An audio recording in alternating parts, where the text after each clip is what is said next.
Hi there, this is Charla with Things on Court. Hopefully you find yourself here because you picked up one of our bath bomb kits and you want to follow along in creating your own bath bomb, or maybe you're just here to check it out and see what it is before you actually go on and pick up a kit. But regardless to the reason why you're here, glad to have you here. Going to spend the next 10 or 15 minutes with you walking through how you create a bath bomb using our bath bomb kits that you purchased on our website. Before we get started, just want to cover the things that you have in your kit. The first thing being your dry ingredients here. So in here, you're going to have baking soda, you're going to have citric acid, and then the citric acid and baking soda together is going to combine and give you that fizzing action that you're looking for, which creates that bomb effect of the bath bomb. And then baking soda is also a great cleanser as well. You're going to have some Epsom salt as well. Epsom salt is just a great, soak overall. And then you're gonna have mica in your dry ingredients as well. Mica is a mineral dust, which we use to give us that color. Also, you'll find mica can be used in things such as, makeup and cosmetics. Also, you're gonna have your wet ingredients, which is in this jar here. You're gonna have the fragrance oil, which is going to be specified depending on which kit that you get. You're going to have coconut oil.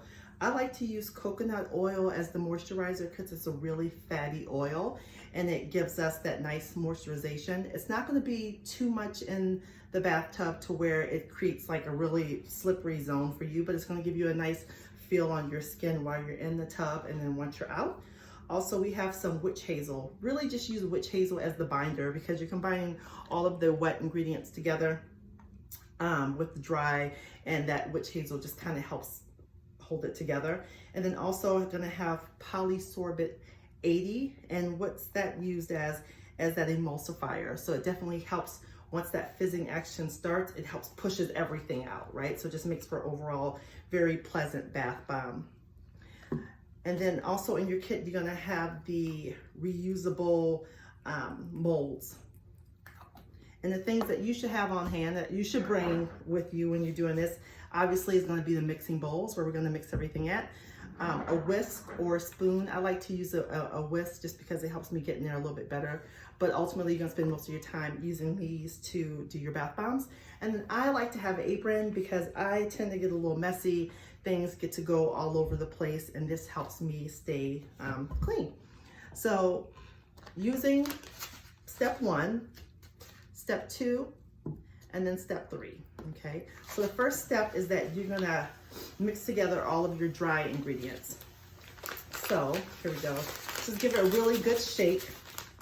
Make sure that it's sealed tight, otherwise you'll have powder and fine dust everywhere. And also this helps combine everything and really keep that dust down, because you'll see once you pour it into the bowl that it's going to get really dusty. So just give this some really good shake here. And then also you can break up some of those deposits that you see in there as well, which is fine. All right. Now you can only shake it so much in the bag. Don't expect to get it all mixed in. But for the most part, you can get it pretty well mixed up. Don't aim it at your face. I can't be responsible for what happens at that point.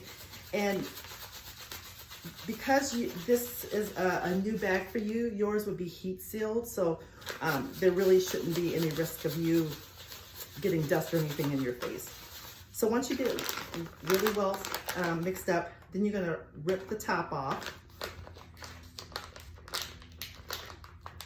Hold it away from your face and then open it. And then you want to pour that into the bowl like so. Okay. And then as you pour it in there, I don't know if you can see on the camera, but you're going to see some chunks. This is the baking soda. You can just go ahead and get in there and just break that up with your hand. So if you have an aversion to like chalk, this is not going to be the best feeling for you because it's really, really dry, and the Epsom salt and the baking soda and the citric acid together just creates that, you know, kind of chalky feel. So keep that in mind. Definitely once you add the wet ingredients, you're not going to feel that as much. And if you're using a spoon or a whisk, you won't feel that at all. But I just think the best way to get in there is with your hands. And when you're stirring it, again, don't stir it, don't stand directly over it. You want it to be a little bit away from you. You can still see it, but you don't have to inhale those things in. Citric acid, that's the stuff that gives sour candy that really bitter taste. And baking soda, you know, you use it. There's a thousand ways you can use baking soda. I love it. And the baking soda is what the majority of this bath bomb is made of. So after you get it all mixed up like that, it's not going to be perfect. You're not going to have everything mixed up, but it's going to be enough to where it's generally a good texture for you, right? Just like that. You see the little sparkles of, all that dust go away, sparkles of the baking soda, of the Epsom salt. So this is the wet ingredients. Before you pour it in, you want to give it a really good shake. Make sure you mix everything in there. Now, because this is coconut oil does tend to solidify once it gets above, below a certain degree. I think this one is 72 degrees. So if it does solidify, you can either put it in a warm water bath before you mix it. Make sure you keep the water over here because water in this will cause it to activate. So give it a good shake. And then once it's all shaked up and mixed up, you want to pour it into your dry ingredients. So for this part, I like to use the spoon or the whisk because I just don't want the wet and the dry. Like, you know, when you're baking and it creates that little doughy feel, you don't want to have anything on your hands. So because there's witch hazel in here, it may cause it to activate and bubble a little bit. So with that being said, you want to tend to pour this a little bit quickly just so it doesn't give it time to react. So I start the action of stirring first, and then I pour the mix in there. Now, I pour most of it in there. I leave just a little bit in, and I let it kind of collect and fall to the bottom. So just in case I need a little bit more, I can add a little bit more. And really depending on what type of climate you're in, you may want to keep just a little bit reserved. I don't know if you can see, very little, but just a little bit in there. But you want to keep a little bit reserved because if you are in more humid climates, you might not need as much moisture, or if you're in a drier climate, like I'm in a desert, I might need more moisture. So get that generally stirred up for the most part, see what that looks like. And then you want to start getting in there with your hands and mixing. So the consistency should be like, I say like wet sand, which is nice. This reminds me of the beach, the blue, the sand. I'm imagining I'm someplace else other than in the house right now.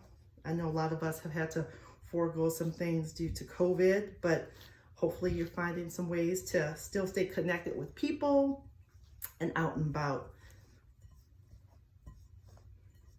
So just stirring this up a little bit. And then the consistency should be, again, like wet sand. You should be able to take a handful like this, right? And squeeze it real tight to form a ball or whatever you want to call this. And have it kind of still hold its form a little bit. Once it feels like this, then you know it's good for you to go ahead and start building the mold. Again, if it's not the consistency that you're looking for, and what you can do is you can try to put it in the mold first, and if it doesn't form or it's falling apart, then you can add the rest of this. Now, if you don't have enough of this, what you can do is use a little bit of water. That would be my last resort. First resort would be to use some witch hazel if you have it on hand, or alcohol, rubbing alcohol, because then that won't cause that reaction. It won't cause it to fizz. And you just pour minute amounts in there, like just little dropperfuls in there to get it to the consistency that you want. So once you do that, you can either pack it tight or you can pack it loose. The tighter that you pack it, that means that when you throw it into the, well, drop it into the bath, that it'll sink to the bottom. But as it starts to break apart, it'll start to float up to the top, okay? So go ahead and add that in there. If you pack them a little loosely, that means that they'll float right away. So it's just all about what you're comfortable with doing. And then it also depends on how long you've been making bath bombs and then how solid your mixture is as well. So there's our first one. And out of this mix really depends on how many or how much you're packing them in, but you can get generally between 3 or 4 bath bombs out of them. And I'm packing mine pretty loose. And then you push it together like so. I like to kind of clean it off a little bit. And again, it doesn't have to be perfect, you know. And then you can tap it on the side to help it release a little easier.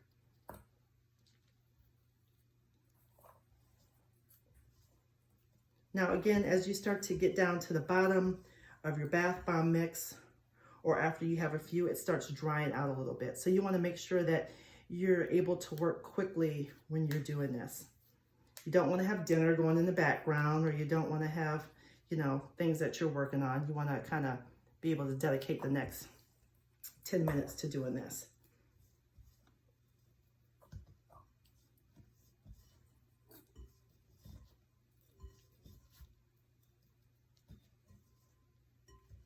And then when you're filling it, you want to make sure that you overfill it so that you have something that you can push together. See, push them together like that.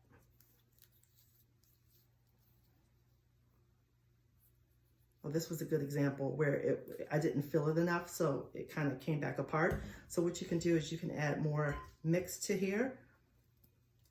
You could pat it down a little bit just to overfill it, and then push it back together again. Do the little tap. Let's see if it sticks now. And there you go.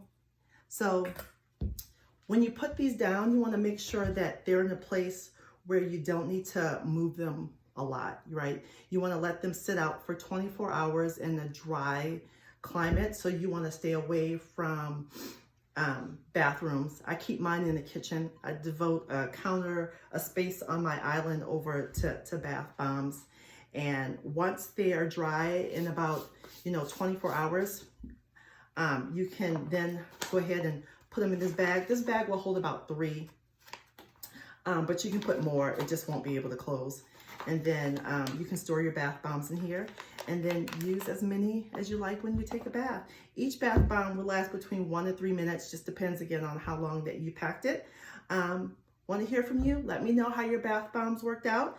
Take pictures, share them on social media. You can find all my information on my website, thingsoncork.com. Thanks. Bye.